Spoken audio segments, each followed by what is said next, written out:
Hi, we're here with Michael Hirsh at San Diego Comic-Con 2024, basically the creator of my entire childhood. How's your Comic-Con going so far? My Comic-Con is great. Good, I'm glad. Good. So, in your tell-all, you kind of talk about place as a very big factor in who you are and what you've done. How do you think the trajectory of your life would have gone had your mother actually convinced your father to move back to Canada instead of staying in New York? Well, that's interesting. I might not have discovered film the way I did in the 60s in New York. But on the other hand, I grew up going to movies every week and watched a lot of TV, so it's hard to say. Do you think that you would have still gotten into animation, or is that something that you think probably would have worked either which way? Well, getting into animation for me was really two things. One was the opportunity. So, I had a friend who had a subcontract from Jim Henson to do 5 letters for Sesame Street in the first year of Sesame Street. And he didn't have anybody to do it, and he was busy working on other things, so he asked me to train a crew. If that hadn't happened, I don't know what my path into animation would have been. But I had a love for animation before that, and so I might have found my way. You also kind of talk about how everything it seems like from the very beginning, it just sort of went and everything it just kind of seems like it's been a chaotic time, but in the best possible way. What would you say your highlight of that has been? Well, the highlights are many because I was always looking for how we did something better and bigger. And so you go looking for that and you're going to find it.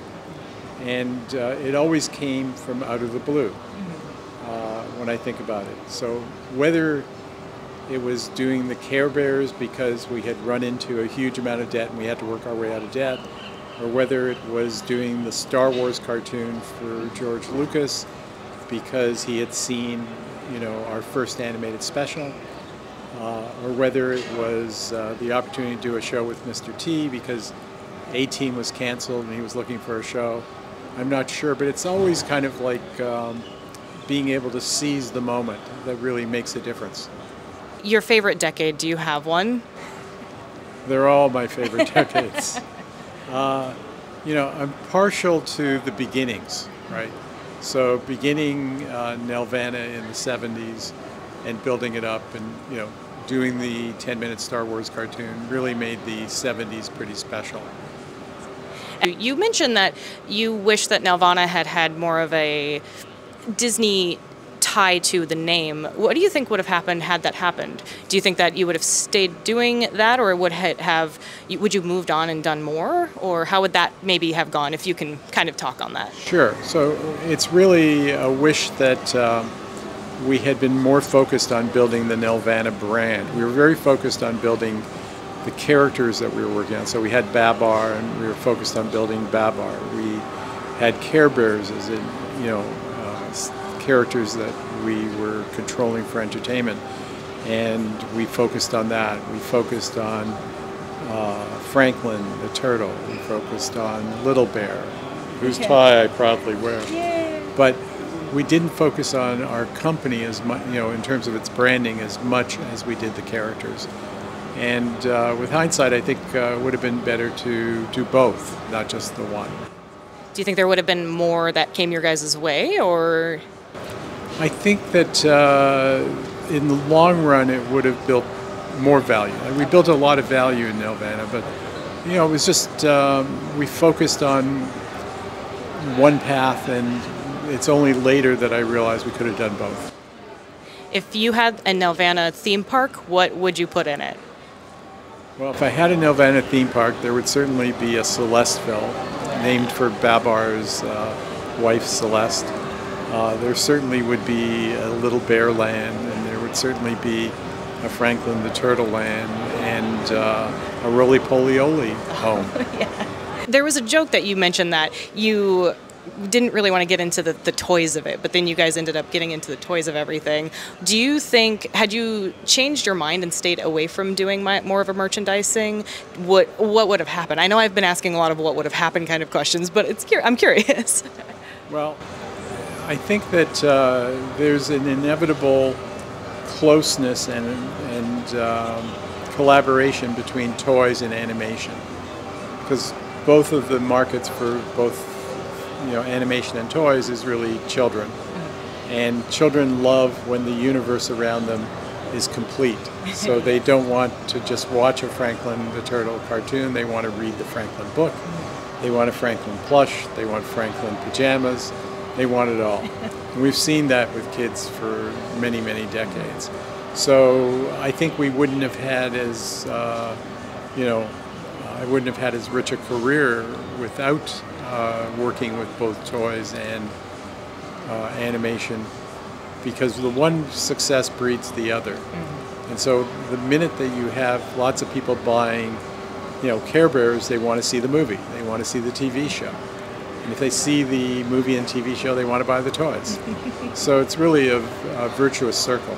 Do you have any plans for what might be next? Well, I'm focused on promoting my book, Animation Nation. And I'm also looking at producing some projects and perhaps going back to some projects that I originally produced and seeing if I can produce an updated version. And technology has been a big factor in the changes that you all went through. Is there anything that you can see yourself gravitating towards, maybe like short stories and short form film, or is there anything, because I know you've done a little bit of that, would you want to go back to doing short stories and short films? Yeah, I think that, one of the great opportunities for everybody today, particularly young people, is YouTube Shorts, TikTok and Facebook Shorts. And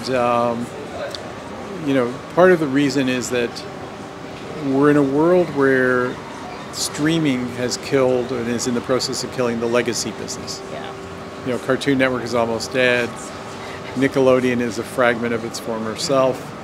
And, it's really only Disney that remains very strong among the children's channels, other than the new players like Netflix. Yeah. And they all have curators, but there's less channels now than there were 10 years ago and than there were 20 years ago. And YouTube is a non-curated channel group that allows you to make something, put it on. Nobody's going to say, oh, we don't think that's good enough to put on. Right. So you can control your destiny and build a character and a brand on YouTube and on the social networks in a way that you never could in the networks. And if you have something that's very successful, it will generate money. It will allow you to produce, better and bigger versions of that show. And it'll allow you to then move to the Netflixes or Apples or Amazons of the world and sell your, sort of premium version of what you've been doing. So I think this is really, in many ways, the best of all possible opportunities. Would you have any advice for somebody who would be interested in getting into like animation or anything like that? Yeah, I think, first of all, watch a lot of animation. Secondly, there's a lot of free software online. Learn how to draw, because it's a skill that's really important, even if you're using computers. It's a valuable skill. And then do what you believe in, right? Tell stories that you believe in, and if you put them on YouTube or other services, you will build an audience and you will have success. Can you tell me a little bit about Animation Nation? Sure. So I wrote the book really to provide insight into how I was able to build Nelvana and Cookie Jar and WoW Unlimited Media, and work on great shows like we've talked about, from Babar to Magic School Bus to Tintin to Never Ending Story to Pippi Longstocking to Beetlejuice, etc., and the Star Wars cartoons. Yeah. So lots and lots of different shows, and I share the stories of how I got into it and how I got into animation and how I was able to succeed. And I'd say, if I have one bit of advice for young people watching this today, you have to believe in yourself, you have to put together a great team around you, and you have to support them and give them credit and make sure they're well compensated, and that you all grow together at the same time. So I'm a big believer in making good partners and building great teams. it seems like there was a lot of people that helped you and supported you throughout. And what do you think the most surprising thing was while you were writing the book? I know you mentioned that Elaine helped you remember things and helped you kind of flesh everything out. Was there anything that you had completely forgotten that you were like, wow, this is so fun to remember? There's a lot of things that I forgot because, I was able to work on so many things. And, but what's important is really not what you forget, but what you remember. Yes. Awesome. Thank you so much, Michael. I appreciate your time. Appreciate talking to you. Yeah. Thank you so much. Thank you.